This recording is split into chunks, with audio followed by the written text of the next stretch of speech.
देशाच्या अंतर्गत सुरक्षेची जबाबदारी असणाऱ्या पोलिसांनाच राष्ट्रध्वजाचा व देशाभिमानाचा विसर पडल्याचा अत्यंत धक्कादायक प्रकार समोर आलेला आहे.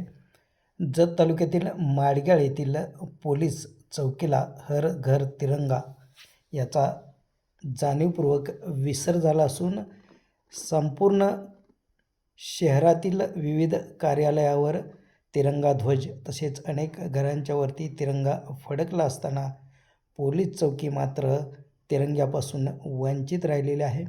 या पोलीस चौकीवर तिरंगा ध्वज फडकवण्यात आला नसल्याने सध्या तो एक अत्यंत चर्चेचा विषय बनला आहे.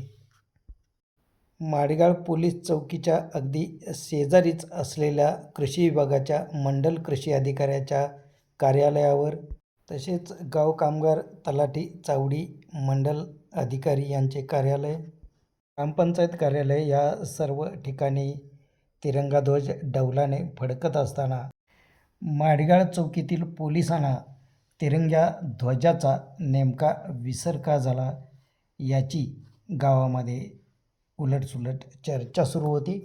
ग्रामस्थांनी याबाबत तीव्र नाराजी व्यक्त केली आहे. अशा पद्धतीनं पोलिसांनी तिरंग्याचा एक प्रकारे अवमान केला आहे का असा सवालही ग्रामस्थांनी उपस्थित केला आहे. संबंधित प्रकाराची तहसीलदार तसेच प्रांताधिकारी यांनी गंभीर दखल घेऊन चौकशी करावी अशी मागणी ग्रामस्थांनी केली आहे. जय भारत न्यूजसाठी अंबादास चौगुले, माडगाळ प्रतिनिधी.